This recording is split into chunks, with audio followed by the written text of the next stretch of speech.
propaganda model, FLAC, isn't it? Remember? He was jailed for speaking, you mentioned, I've forgotten the gender of the... Yeah. So,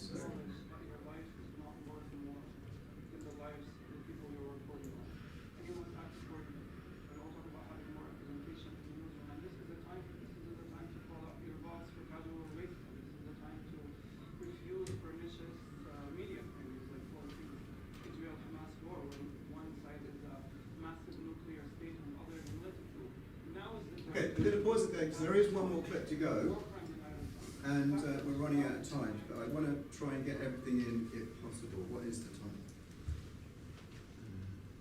Okay, we're not too bad. So, the notes. Obviously, please watch the rest of that in your own time, certainly before the seminar next week. That would be great. Okay, so we're talking about news construction, point 7. Primary definers. This is, actually I think it was Stuart Hall that actually first theorized this. So primary definitions of news events are routinely provided by powerful institutional voices that mostly don't include less powerful people, local people, who don't, these people who tend to not have institutional status. They might be less educated, they might be more women, poor people, immigrants. These people never usually get interviewed or included in a news story, yeah? Except, exceptionally, when they support, arguably, the power of the perspective of power.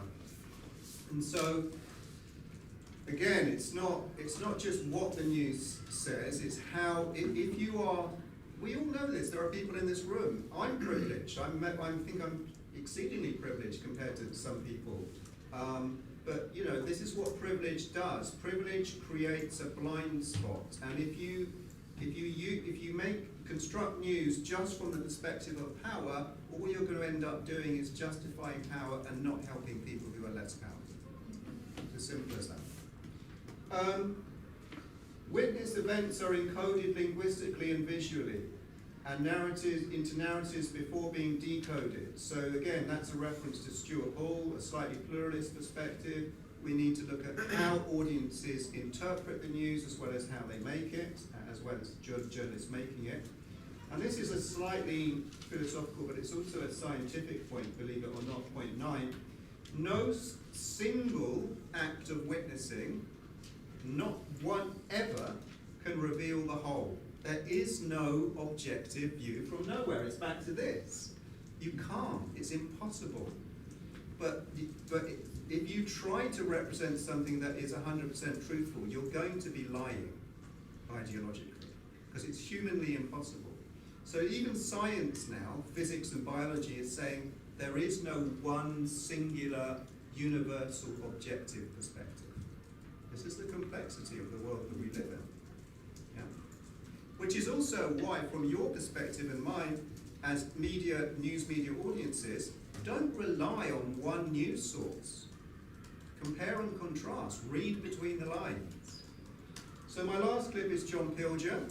He's a critical foreign correspondent, and he made this amazing documentary about Iraq. I'm just going to play you the beginning of the documentary, which very interestingly talks about, it goes back to the First and Second World War and the role of propaganda in the news, and it links with what I said already. If war was reported objectively, there will be no news, but more importantly, it links with advertising, which is what we're going to do next week. So I'll just play you this clip, and if there's time, we might have one or two questions.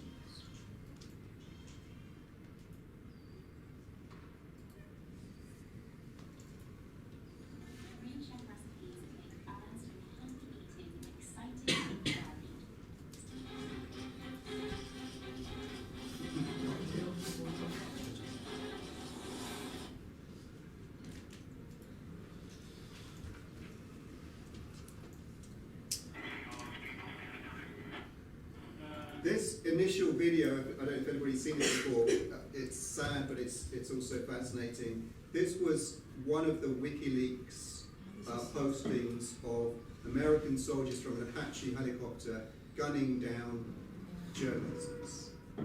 And they kept the video, they videoed themselves, and then it got leaked. Yeah? So it was a war crime. And one of the soldiers who was in this, has spoken up since and been very good and very open about how guilty and how bad he feels. So Honestly, yeah. this video looks like it was. I've seen like a short clip of it. It looks like they're playing Call of Duty. It's not that. Exactly, beautiful. Yeah, Exactly they're not right. shooting real people. It's so easy to kill someone if at a press of a button, isn't it? And the way they were talking, with it's drones. insane. It's Yeah. so scary. And all our kids, my kids, they play war games, and it's like I can't stop them.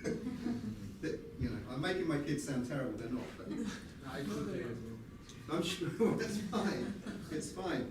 Maybe someone might say to me, "Well, you just want to play, but you think you're better." But I don't know. I don't know. Here we go.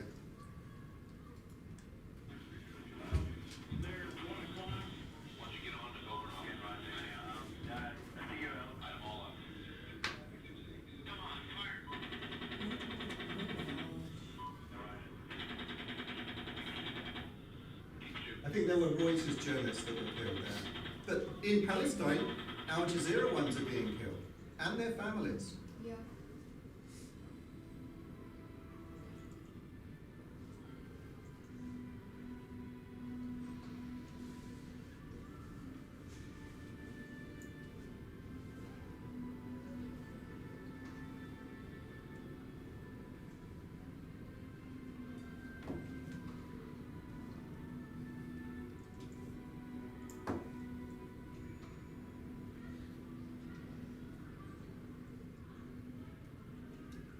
Which part of the brain likes war? This was the slaughter known as the First World War. 16 millions died and 21 million were wounded.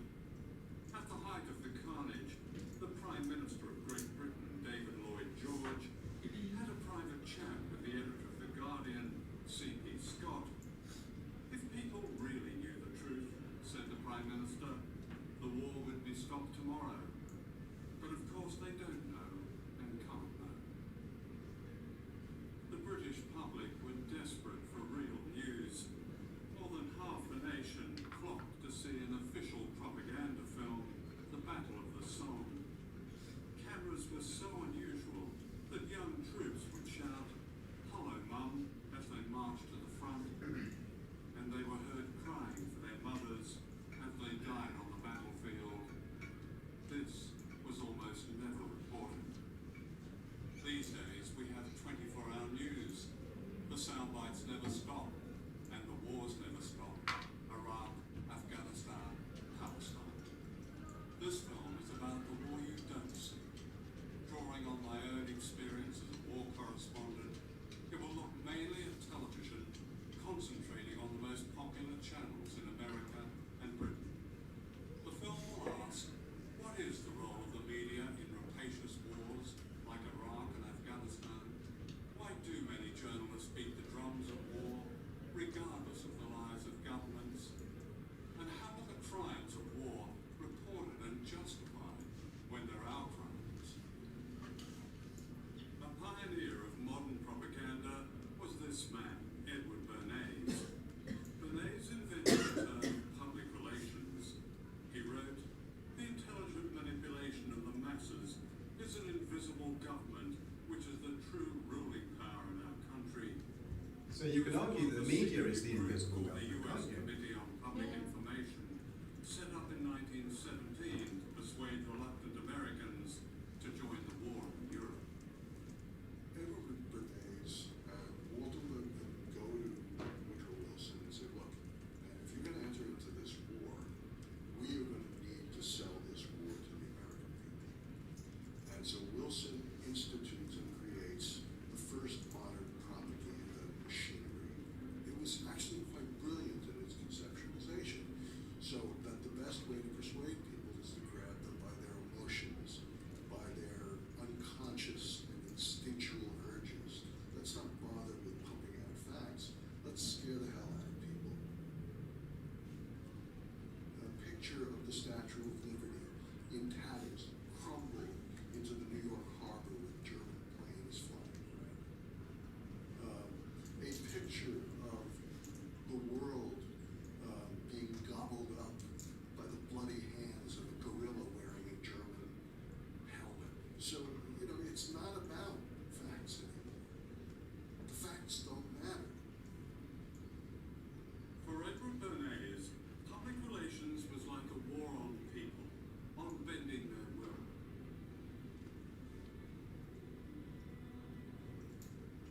persuaded women to smoke at a time when smoking in public was not considered ladylike.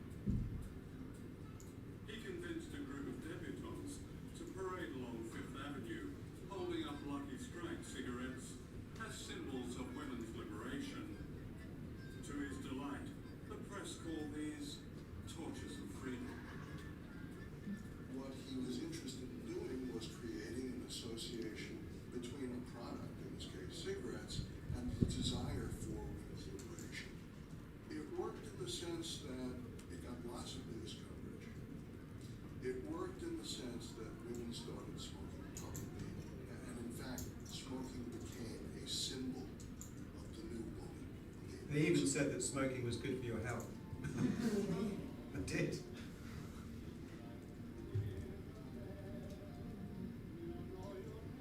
Anyway, this links perfectly with next week, the link between propaganda, news propaganda, and advertising. Same technique. And look at how the war in Iraq was sold as a spectacle, like a Hollywood film, where we were literally watching people being obliterated, killed alive. It was also the same, dare I say it, my Japanese friends, when Fukushima happened. We saw these horrific pictures from the sky of the water, knowing full well that we couldn't see the people, but they were drowning. And it's like, why am I watching this?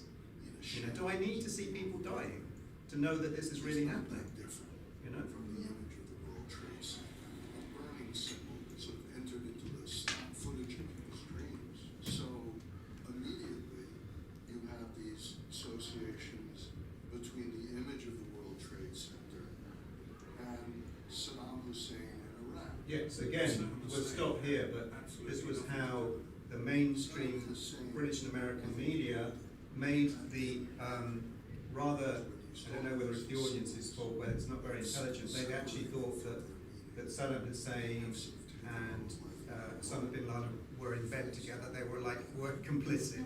You know, Saddam Hussein was not, he was not driven by religion. He was atheist, if anything. Bin Laden was a different kettle of fish. But because it was the way it was reported, and also reported in a racist way, American people, they just thought, well, that's the same bad guy. They couldn't tell the difference. Anyway, we'll talk about race later as well. Does anyone have any last minute quick questions before we stop? No? Okay. There's a reading for news that's already posted for Greg Philo. Please make sure that you do the reading before next week's seminar on Wednesday. Yeah? And there are questions. Okay.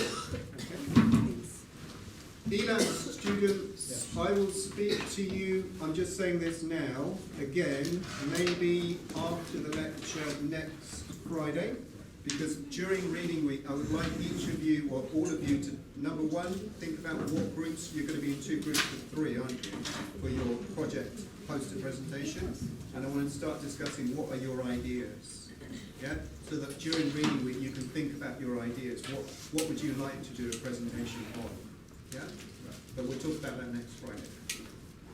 If you want to email, if you've got an idea now, and you want to email me to ask me, then do, that's fine. And I'm going to give you your tea. Yeah.